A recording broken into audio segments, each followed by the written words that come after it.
You are listening to the Toxic Mold Podcast with Steve Worsley, the toxic mold expert and your number one source for mold consulting and mitigation in the USA. Let's dive into a brand new episode. Before we get started on this episode, here's a not so short disclaimer. While all attempts have been made to verify the content provided in this podcast, neither the podcaster or the producers assume any responsibility for errors, omissions, or alternative interpretations of the issues discussed here. All information stated in this podcast is the opinion of Steve Worsley. Steve Worsley is a mold specialist with over 25 years of experience in the construction and mold industry. The Toxic Mold Podcast is for information sharing purposes only. The views expressed are those of the podcaster and his alone. These views should not be taken as expert instruction or commands.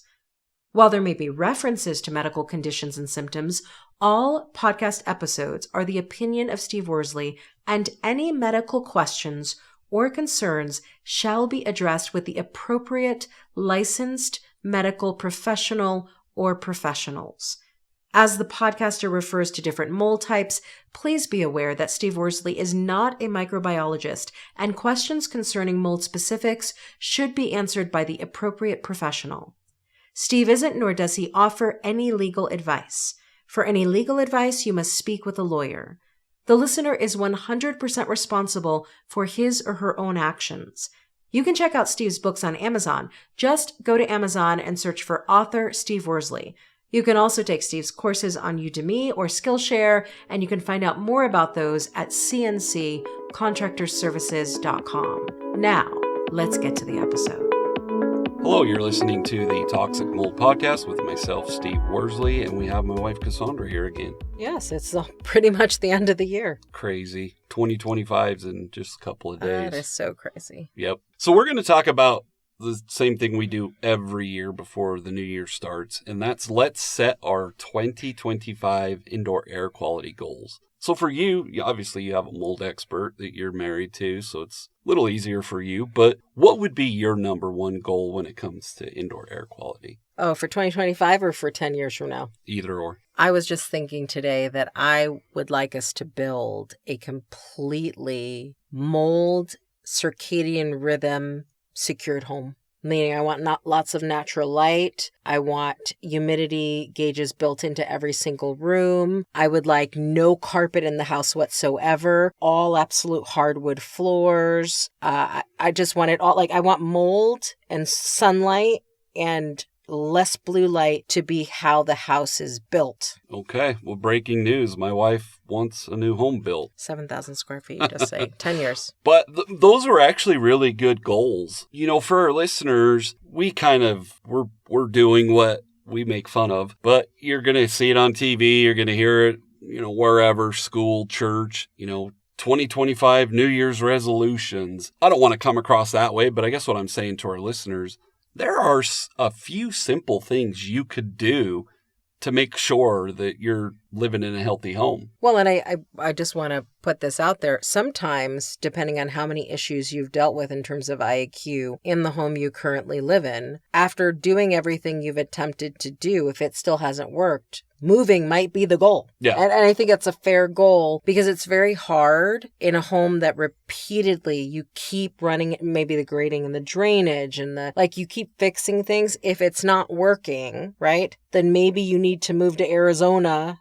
in the dryness. Sometimes it does take those extreme goals and it's important to evaluate for yourself. Where am I in my indoor air quality journey? Yeah. What have I tried last year? What do I want to try this year? And at what point do I say enough is enough and I need to do something drastically different? Exactly. A good example is Heather, the health coach. Mm-hmm.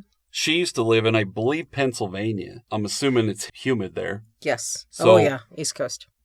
I've never been there, but she moved to Arizona and her health has improved drastically. Of course, there's lots of things she has done, but that's a good point to bring up. When we were younger, in Utah, we have what we call snowbirds, and all winter they would go down to St. George. And as a younger person, I'm like, why would you do that? Well, now that my joints aren't what they were 20 years ago, I'm like, yeah, the temperature really affects my joints. And it's funny because it reminds me of my dad would always say, man, my knees are hurting me. There must be a storm coming in. I'd look at him like he was cuckoo. And now I say the same things. Yeah. And you've got to pay attention to what's going on in your home, but also in your body. And like you said, there are small goals for indoor air quality that would really make a difference. Humidity gauges is a prime thing. And so what are some of the smaller goals that you would recommend people look at going with? So in my opinion, and our listeners have heard me say this all the time, the least expensive with the most rewards would be humidity gauges. Okay.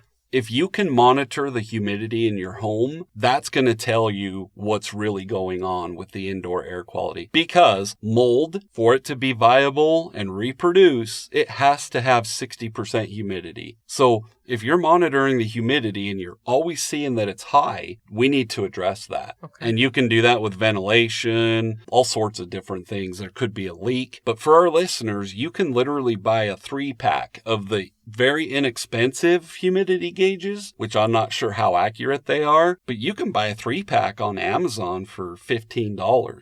Okay. You can also buy what you bought. Govee. Exactly. And explain to our listeners, like, why you wanted a Govee. Well, what I like about it is it comes with an app, and it comes with an app that, although I don't check, has an alarm. Exactly. So even though I don't check the app that much, it will ding if something is wrong in any of the rooms in which the humidity gauges are in. Yeah. And you're very data driven. Yeah, I love data. So if it dinged too much, kind of like our continuous glucose monitors, well, mine will ding, yours doesn't ding. That tells me something is not working, and I need to look at the numbers to pay close attention to the numbers to see what it is. Exactly. And did you buy a 3-pack or a 5-pack? 3-pack. How much was it? I think it was $80. So not much. Not much at all, no.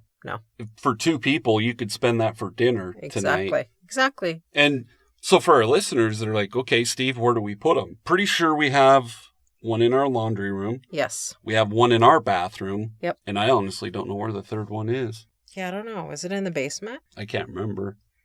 Yeah, I don't know where. Well, I know a good indoor air quality person. So for our listeners, when you're wondering, where should I put them? Okay, Steve, I'm going to go. Matter of fact, I'll bring it up right now. We have affiliate links on our website. So if you go to cnccontractorservices.com, on the far right, I think it says miscellaneous or something. And then under that tab is resources. You can actually go click on that Amazon link and it'll take you right to their site. You can buy 3 of them. And our listeners are probably like, where should I put them? If you have a crawl space, put one in a crawl space. If you have an attic, put one up in your attic. Then in the problematic areas, like a mechanical room where your water heater is, someone like your maybe laundry room, a bathroom. If you have several bathrooms and you have kids that use one, I would put it in the kids' bathroom. But at the end of the day, I guess my point is for our listeners, that's where I would put them. Okay, and we have one in the master bedroom, one in the basement mechanical, and one in the laundry room. There you go. It's a good thing it has an app that you were just able to pull up. Well, and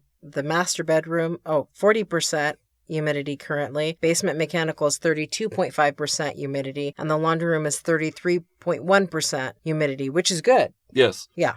And what's interesting, looking at those 3 different numbers, the highest is in the master bathroom. So I see that and I'm like, okay, did you shower in there recently? Like, why would it be higher than the other 2 rooms? Oh, okay. That makes sense. Does it have anything to do with the fact that the bedroom is on the 2nd floor? No? It shouldn't. But once again, and I guess my point is with our listeners, pay attention to the results you're seeing and then make sure that you actually pay attention. Like, you're looking at the app right now. Our listeners obviously can't see us, but you can see a huge spike there. Well, why would it do that? Because I took a shower. Exactly. Right there. So, it has a graph. I mean, it's pretty, in this day and age, technology is awesome. But I guess my point is for our listeners, there's no reason why you shouldn't be able to spend $80 to buy 3 humidity gauges. If you can't afford that, buy the 3 cheaper ones for $15. Because you just said it. It could save them $60,000 or $70,000. Absolutely. So humidity gauges. Exactly. So what would be your second goal? Regular testing. I like baseline data. So regular, whether that's EMA testing or air testing, making sure that I put on my calendar what parts of the year I would want testing done, and also creating some sort of tracker using Google spreadsheets or Excel to track the data. Okay. So that's actually a good one. Another one that I would suggest, you mentioned putting it in your phone. You can put a reminder in your phone every 3 months. Change your HVAC filter. Oh, yeah. I forget about the filter. Yep. And so for our listeners, if they're like, okay, Steve, what kind of filter? You can get a HEPA filter, or you can get a filter that has a MERV rating of at least 11. Okay. The higher the MERV rating, the higher quality it is. But something important for our listeners, keep this in mind. With a MERV filter, getting the highest you can get, which I'm not sure what number that is, I think it's a 15, isn't always the best option, because your furnace could be starved for airflow. Oh, okay. It's so efficient, it won't allow enough air to come through the filter. Okay, that's interesting. Yeah, that's interesting. So 11 is the MERV rating you're going for with filters. And for our listeners, at least an 11, I'd be careful if you go higher than a 13. If you go higher than a 13, so let's say you do the 15, you probably should not wait every 3 months to change it. I would probably change it monthly, which brings up another good topic to talk about. If you're changing your filter out every 3 months and every time it is filthy, it's really dirty, has a lot of debris in it, bump it down to like every other month. Okay. So only go, 2 months. Then at that point, at 2 months, let's say it's not very dirty, then go 12 weeks. And I guess my point is for our listeners is figure out the cadence as to when you should change it, because it's going to change for every home. Mm-hmm. Depending on the furnace or the air handler and your geographic location. If you're right next to a feed lot or new construction or a gravel pit, you're probably going to have to change your filters out a lot sooner than we would. Absolutely. So what are some other goals you would recommend? Listen to this podcast every week. I know that sounds cheesy, but for our listeners, set a goal to try to listen to the podcast every week, because we're talking about a lot of valuable information that would save them thousands. Well, and to help with that, the podcast comes out every Monday at 8 a.m. Mountain. Is that right? 6. Well, 6 a.m. Mountain? 6 Mountain, 8 a.m. Eastern. Yeah. Okay, so you can set an alarm. If you're following it on iTunes, I'm pretty sure I get reminders from iTunes that a new episode is uploaded. But if you know it comes out every Monday morning at 6 a.m. Mountain, 8 a.m. Eastern, 5 a.m. Pacific, then schedule that 30 minutes to give yourself enough time, more than enough time, to listen to an episode every Monday. Exactly. And, listening to the podcast in the spring, which is going to be here quicker than we think, we do a spring checklist. In the fall, we do a fall checklist. That's another important thing for our listeners. Do routine inspections. You don't have to hire an IEP or a home inspector. You don't have to spend several $100s. Just at least follow that checklist. I also think journaling any symptoms or signs and taking pictures and or video of moisture intrusion events as they happen are some important habits to build for IAQ. Exactly. Yep. And, for our listeners, I know everybody's money's really tight, but if someone asked me, Steve, what can I do for less than $500, and this has to do with testing, what test would you recommend? I would say save your money and do an EMA test. That's going to tell us the mold species, and it's going to tell us if there's mycotoxins in the air. And you can actually buy those right through our website. But for a DIY test that it's only going to cost, I think it's $450, that's the test I would recommend every year. Okay. And if you can't do it every year, then at least, every third year or every other year. But that would be, if I was saving my money up for a test that is going to give us enough information. There's no single test that's the silver bullet, but I think it'll give us enough information that we can see if there's concerns. And that price, when you go to the website and pay that includes my analysis, and it's a fancy little report that I type up and send out. Awesome. So when should people start working on their goals? Right now. Yep. So the end of the year is only a couple days, but they should be doing it right now. Let's get ahead of the game. Agree. And make sure you're working on it all year. Okay. So all year long, starting right now. Exactly. What's your call to action for people? Well, we just gave them a bunch of examples, but take just three easy, attainable goals and set them. I would personally start with the humidity gauges. Well, and in addition to the humidity gauges, I think a really active goal for anybody listening to this podcast to pursue is to sign up for the mycotoxin prevention kit. Yes. And take that course. Like, make it a goal over a weekend to do that whole course so you can educate yourself on mycotoxins, learn what they're about so you know what you're looking for, but also what you're asking for. Yeah. And I think currently it's what, $29? $29, yeah. It's so much information. Yeah. And it has worksheets and checklists. Oh, it has so all much. sorts of stuff. So yeah, for our listeners, I'll put a link in the podcast description, but go to cnccontractorservices.com. There is a tab, I believe, that says digital bundles, correct? Yes. Or it says mycotoxin It says prevention. mycotoxin prevention kit. Perfect. So there's no excuse. They just have to go there. You click on the link, you pay, then you'll get an email from us. It gets dropped over 3 days. And like I said, it's tons of information. And spending $29 now could save you thousands later. Exactly. I appreciate all you listeners. Like I said, we keep growing our audience and we couldn't do it without all of you. And the new year is just a couple days away. So have a happy and safe new year. And we thank all of you. Thank you for listening to this episode. Make sure you go to our website at cnccontractorservices.com